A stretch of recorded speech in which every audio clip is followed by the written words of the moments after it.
बंधुत्वस्य संदेष्टा रविदासः। बंधुता का अर्थात भाईचारे के संदेष्टा संदेश देने वाले रविदास, संत रविदास। प्रस्तुत पाठ में संत रविदास के बारे में बताया गया है। परम उपासकस्य रामानन्दस्य 12 शिष्या आसन् इति वर्ण्यते।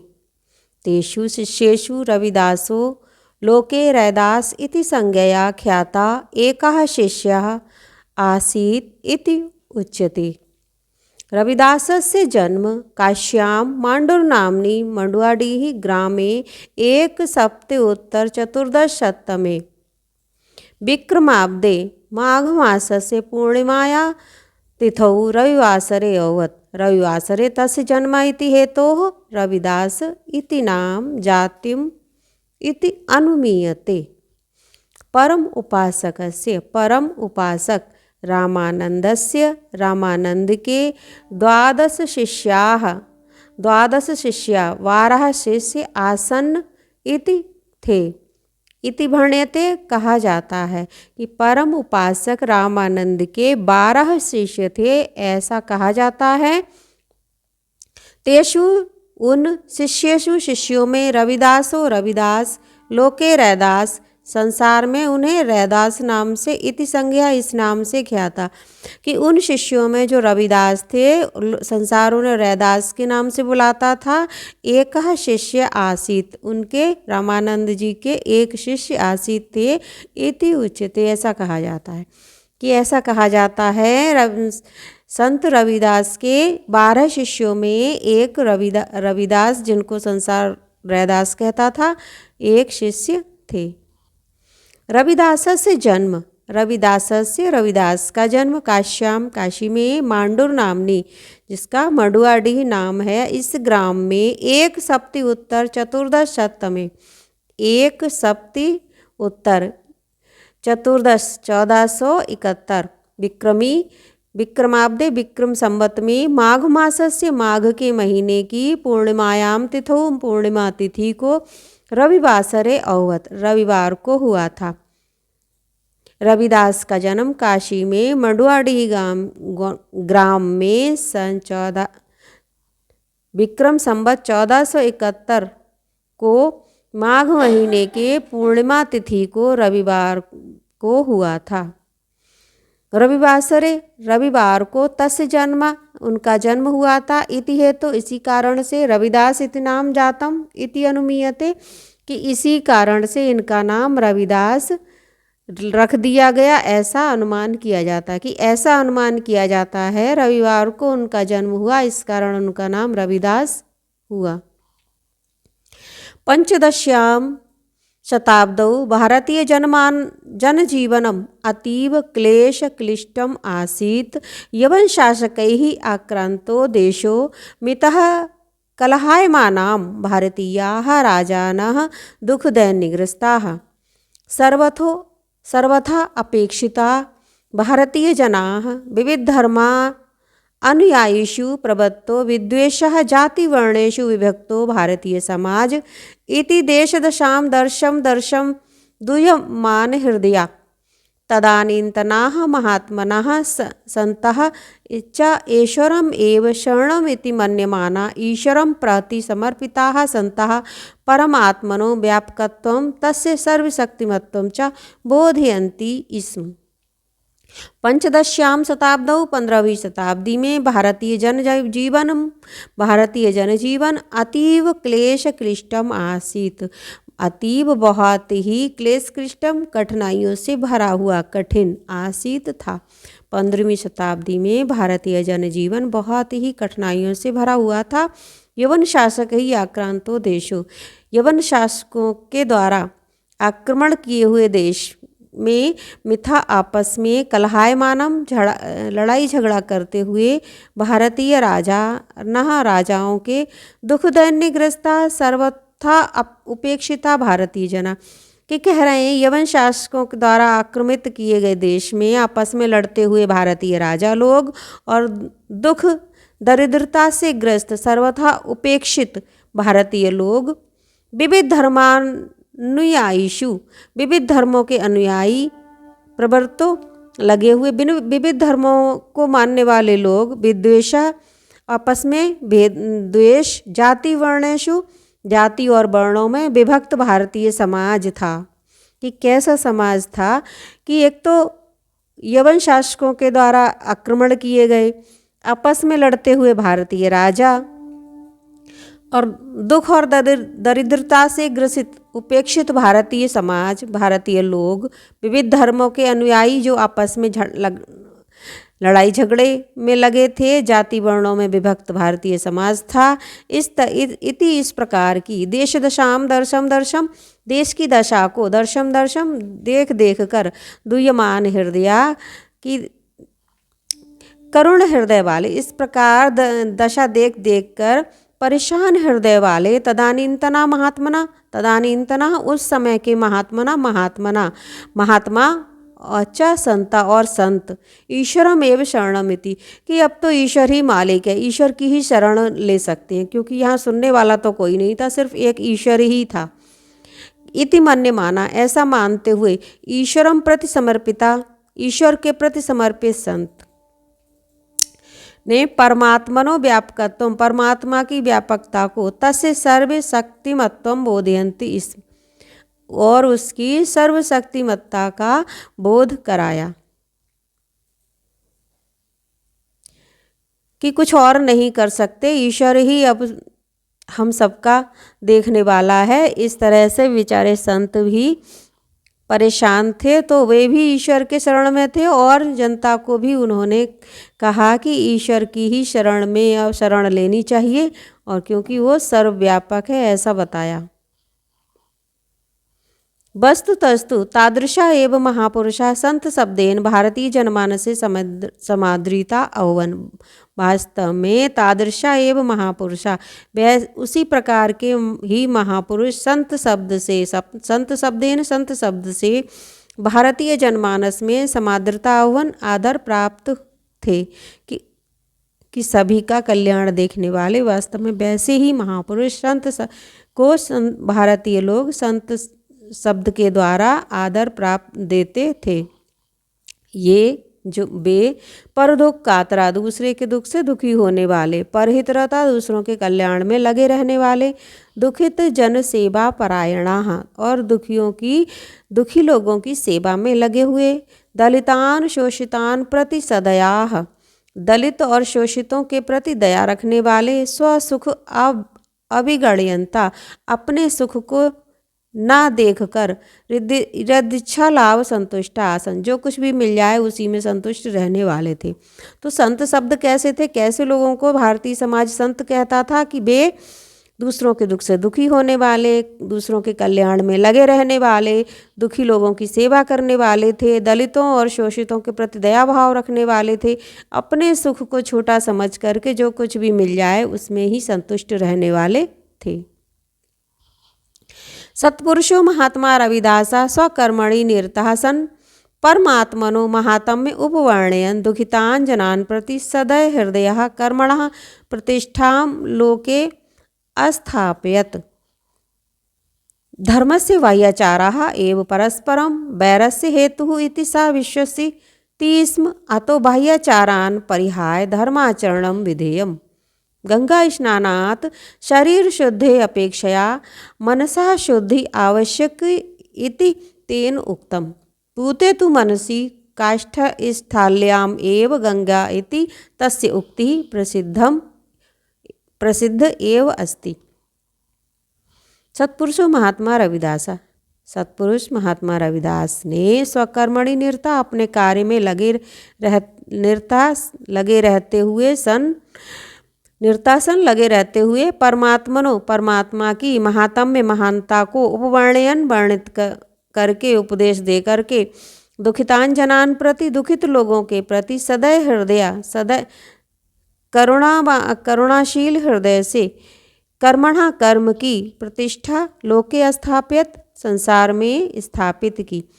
कि महात्मा रविदास ने लगातार अपने कर्म में लगे रहकर भी परमात्मा की, ईश्वर की महिमा का वर्णन किया, उपदेश दिया, दुखी लोगों को के प्रति करुणावान रहकर, और उन्होंने कर्म की प्रतिष्ठा संसार में स्थापित की कि कर्म ही सर्वश्रेष्ठ है। कर्म करते हुए भी हम ईश्वर का स्मरण कर सकते हैं। ईश्वर के स्मरण के लिए हमें अपने कर्तव्य को छोड़ने की कोई ज़रूरत नहीं है। ऐसी प्रतिष्ठा कर्म की उन्होंने की, और ये उन्होंने करके दिखाया। धर्म से बाह्याचारा, धर्म के बाहरी आचरण, कर्मकांड एव ही परस्पर बैरस्य हेतु, परस्पर बैर का, आपस में झगड़े का, बैर का हेतु कारण है। इति, इस प्रकार, सा विश्वसिति इसम, ऐसा वो मानते थे कि धर्म के जो बाह्य आडंबर हैं वे ही आपस में बैर का कारण हैं। अतो इसलिए बाह्य आचारान परिहाय, बाहरी आचरणों को, पाखंड को परिहाय छोड़ करके धर्म आचरणम विधेयम, धर्म का आचरण करना चाहिए। गंगा स्नानात, गंगा के स्नान से शरीर शुद्धि अपेक्षया, शरीर शुद्धि की अपेक्षा, गंगा स्नान से शरीर शुद्धि की अपेक्षा मनसः शुद्धि आवश्यक इति, कि मन की शुद्धि आवश्यक है। गंगा स्नान से शरीर शुद्धि की अपेक्षा मन की शुद्धि अधिक आवश्यक है। तेन उक्तम, उन्होंने कहा कि गंगा नहाने से ज़्यादा अच्छा है कि हमारा मन शुद्ध होवे। पूते तु मनसी, पूते पवित्र, तु मनसी, मन पवित्र होने पर, काष्ठ स्थाल्याम एव, कठौती में, काष्ठ स्थाली काठ की थाली अर्थात कठौती में ही, गंगा इति, गंगा है, तस्य उक्ति, ऐसी उक्ति, प्रसिद्ध एव अस्ति, प्रसिद्ध है कि मन पवित्र होने पर कठौती में ही गंगा होती है। ऐसे उन्होंने कहा कि मन चंगा तो कठौती में गंगा, ये उन्हीं की उक्ति है कि पवित्र मन होने पर कठौती में ही गंगा होती है, ऐसा उन्होंने कहा।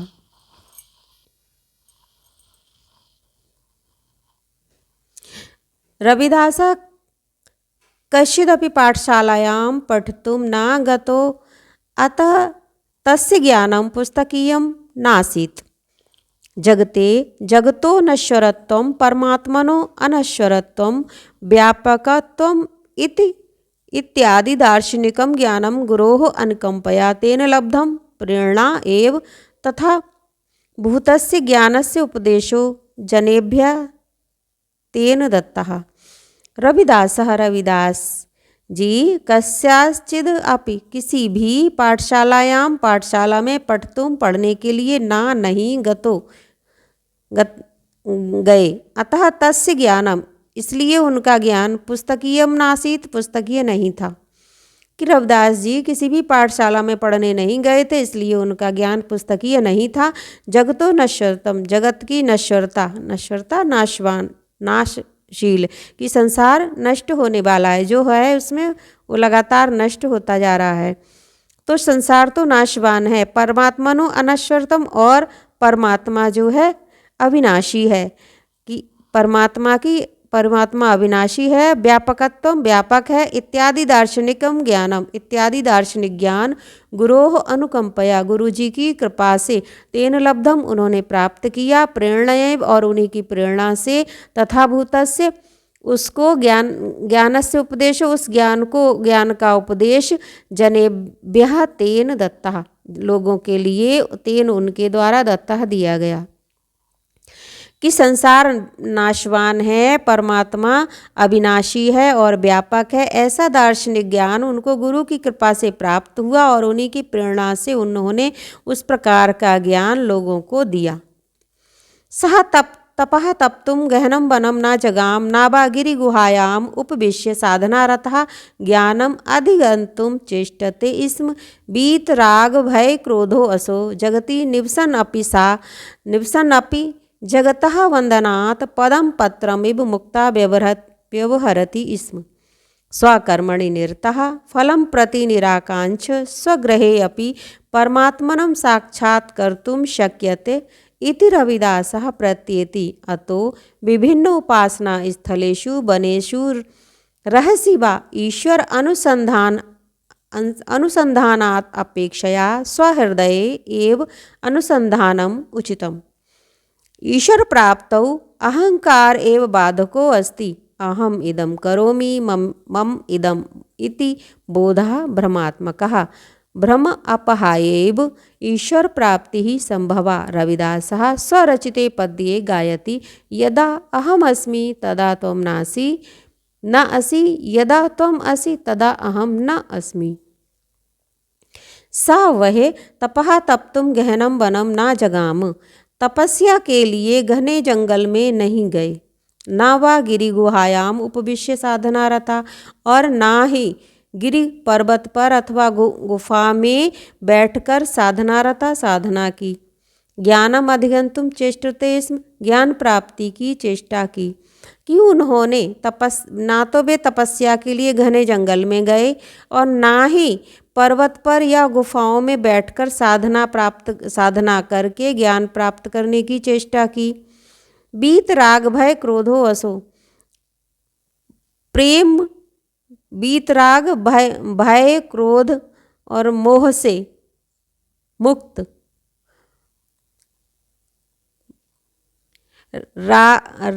राग भय क्रोधो असो जगति। कि लोभ लालच भय क्रोध आदि के इस संसार में, जगती संसार में निवसनपि रहते हुए ही जगतः बंधनात्, संसार के बंधनों से,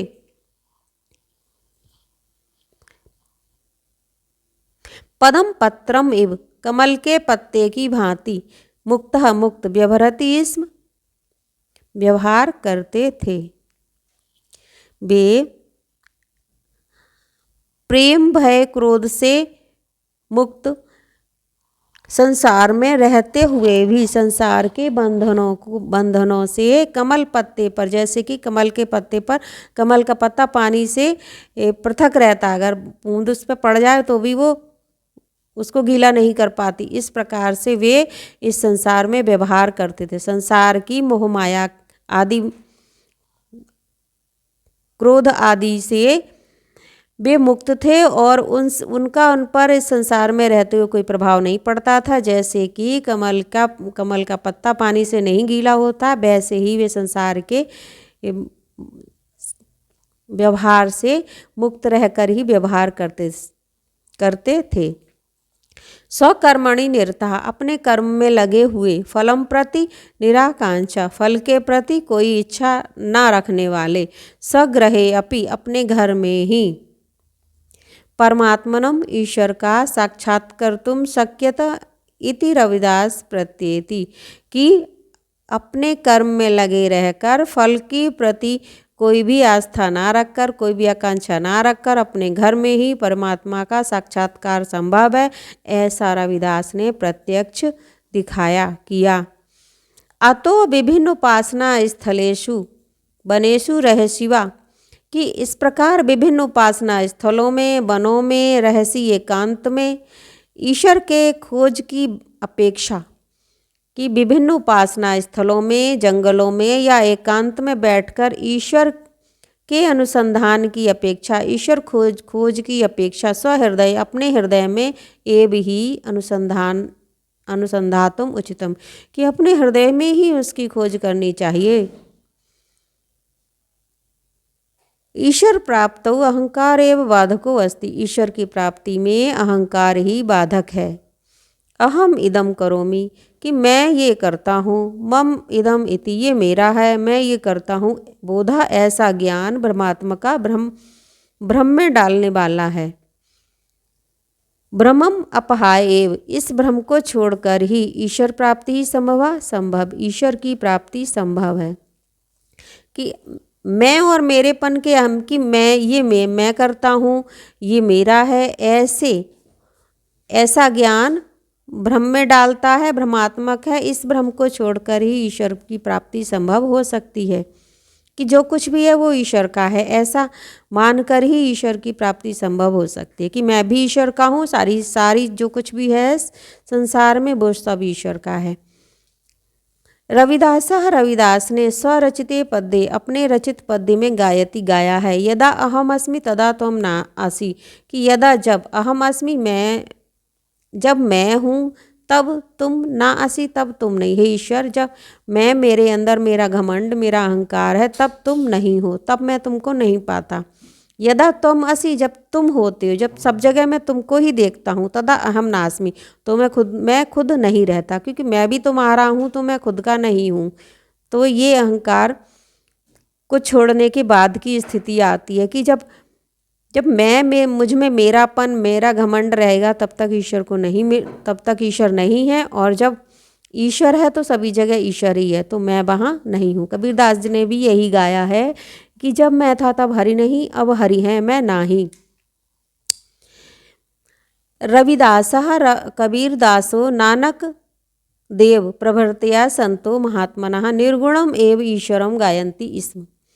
रविदास, कबीरदास, नानक देव प्रभृत्या आदि संतों, संत और महात्माओं ने, रविदास, कबीरदास, नानक देव आदि संतों और महात्माओं ने निर्गुणम एव ईश्वरम गायन्ति, इस निर्गुण ईश्वर के ही गीत गाते थे। रविदास, कबीरदास और नानक देव आदि संत और महात्मा निर्गुण ईश्वर के ही गीत गाते थे, परंतु लेकिन वे सब सगुण संप्रदाय अवलंबिना, सगुण संप्रदाय को, सगुण ईश्वर को मानने वालों के प्रति विद्वेषणो नासन, उनके प्रति कोई भी द्वेष नहीं रखते थे। वे तो निर्गुण ईश्वर को मानते थे, लेकिन जो सगुण ईश्वर को मानते थे उनके प्रति उनके अंदर कोई भेदभाव नहीं था, द्वेष नहीं था। तैहि रचितेषु पदेषु, उनके रचित पदों में, यत्र तत्र, जहाँ तहाँ, भक्तिभाव से, भक्तिभाव का तत्व अवलोक्यते, दिखाई देता। उनके रचित पदों में जहाँ तहाँ भक्तिभाव का ही तत्व दिखाई देता है। निराकार ब्रह्मणा गहन भूते सुविस्तृते साक्षात्कार विचार नभसि विचरन्नपि रविदासः पृथ्वी तले विद्यमानेषु दुखितेषु दरिद्रेषु दलितेषु च सुतरां रमते स्म।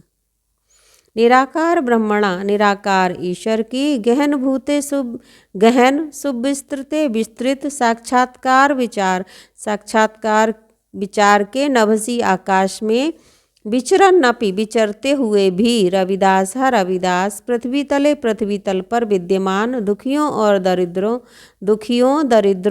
दलितेषु और दरिद्रों में, सुतराम रमते स्म, रहते थे, ठीक तरह से रहते थे। कि निराकार ब्रह्म की गहन अनुभूति के सुविस्तृत साक्षात्कार के विचार रूपी आकाश में विचरण करते हुए रविदास, विचरण करते होने पर भी रविदास जी पृथ्वी तल पर विद्यमान दुखियों, दरिद्रों और दलितों में भी रमते थे, कि उनकी का भी ध्यान रखते थे। स वे दलितेषु दीनेषु दरिद्रेषु एव ईश्वरम अपश्यत, वे दलितों में, दीनों में, दरिद्रों में ही ईश्वर देखते थे। तेषां सेवा, उनकी सेवा, तान प्रति सहानुभूति, उनके प्रति सहानुभूति, प्रेम प्रदर्शनम, और प्रेम प्रदर्शन, ईश्वर अर्चनम इति तस्य विचारः, तस्य विचारा, उनके विचार थे, उनके विचार, उनकी दरिद्रों की सेवा, दीन दुखी दरिद्रों की सेवा, उनके प्रति सहानुभूति, उनसे प्रेम करना ही वे की ईश्वर का ही पूजा है, ऐसा वे मानते थे। वे मानते थे कि गरीबों की सेवा, उनकी प्रति सहानुभूति, प्रेम प्रदर्शन ईश्वर की ही पूजा है। सामाजिक वैषम्यम न वास्तविकम, सामाजिक विषमता वास्तविक नहीं है, सामाजिक विषमता वास्तविक नहीं है। प्रत्यतु अपितु परमात्मना सर्वे समान एव रचिता, ईश्वर ने तो, परमात्मा ने तो सभी को समान ही रचा है, ईश्वर ने सभी की रचना समान ही की है। सर्वेचा, और सभी, तस्य ईश्वर से संतता, और सभी उसी ईश्वर की संतान हैं। अतः परस्पर बांधवा, अतः आपस में बंधु हैं, भाई बंधु हैं। मनुष्येषु तरवा मिथा कथम वैरभावा, मनुष्यों में तरही मिथा, इसलिए तरही इसलिए मिथा आपस में कथम बैरभाव, किस लिए बैरभाव। वे कहते थे कि जब एक ही ईश्वर की संतान है, एक जैसे ही मनुष्यों को उन्होंने बनाया है, तो मनुष्यों का आपस में बैरभाव क्यों। इत्थम समत्वस्य, इत्थम इस प्रकार, समत्व से समता का, बंधुतायाश्च और बंधुता का, उपदेशम उपदेश, जनेभ्यो अददात, जनेभ्यो लोगों को अददात दिया। इस प्रकार उन्होंने बंधुता भाईचारे का उपदेश लोगों को दिया। जाति वर्ण संप्रदाय आदि भेदा अपि मनुष्य रचिता परमात्मन इच्छा प्रतिकूलम। जाति वर्ण संप्रदाय आदि के भेद भी मनुष्य द्वारा रचित हैं, परमात्मा की इच्छा के प्रतिकूल हैं। ईश्वर ने तो कोई जाति वर्ण संप्रदाय आदि का भेद नहीं बनाया, ये तो मनुष्य ने बनाए हैं और ये ईश्वर की इच्छा के विपरीत हैं। इत्थम इस प्रकार रविदासेन, रविदास जी ने मनुष्य जाति को स्पृश्य अस्पृश्य छुआछूत आदि दोषाणाम, छुआछूत आदि दोष, उच्चावचा भेदानाम, ऊंच नीच के भेदभाव का अतीव तीव्र स्वरेण, बहुत ही तीव्र स्वर से विरोध किया। इस प्रकार रविदास ने मनुष्य जाति में छुआछूत आदि दोषों का, ऊंच नीच आदि भेदों का बहुत ही तीव्र स्वर से विरोध किया। हरिम भजति सा हरेर भवति, हरिम भजति हरि को जो भजन करता है, हरि को जो ईश्वर को जो स्मरण करता है, सा हरेर भवति वह ईश्वर का होता है। हरि को भजे सो हरि को होई। हरिभजनेन कश्चित् प्रक्षति जातिं वर्णं वेति सत्यं प्रतिपादयन् देशस्य अखंडतायाः राष्ट्रस्य एकस्य च रक्षणे सा प्रयातत। हरिभजने ईश्वर के भजन में ना कश्चित् प्रक्षति जाति वर्णम वा इति, कि हरि के भजन में कोई जाति वर्ण आदि नहीं पूछता। सत्यम प्रतिपादयन, इस सत्य को प्रतिपादित करते हुए, देशस्य अखंडतायाः, देश की अखंडता, राष्ट्र एकस्य और राष्ट्र की एकता के रक्षणे रक्षा में सप्रयातत प्रयत्नशील रहे। महात्मा रविदास आध्यात्म भक्ति सामाजिकाभ्य उन्नतिम और सामाजिक उन्नति को युगपदेव करते हुए, संसाधन साधते हुए, कि महात्मा रविदास ने आध्यात्म भक्ति सामाजिक उन्नति को साधते हुए 97 उत्तर 15 शततमे विक्रमे, 97 उत्तर 15 शततमे विक्रमे की विक्रम संवत 1597 सन विक्रम संवत 1597 में राजस्थान प्रांत में चित्तौड़गढ़ नाम के स्थान पर षड्विंश उत्तर शतम इते, षड्विंश 126 शतम 126 82 वर्ष की आयु में कि परमात्मा में विलीन होने पर भी यश शरीर अद्यापि जीवित तराम, यश रूपी कीर्ति रूपी शरीर से अद्यापि आज भी जीवित हैं। महात्मा रविदास आध्यात्म भक्ति सामाजिक उन्नति करते हुए एक युग तक करते हुए विक्रम संवत 1597 में राजस्थान प्रांत के चित्तौड़गढ़ नामक स्थान पर 126 वर्ष की आयु में परमात्मा में विलीन हुए और यश शरीर से आज भी जीवित हैं।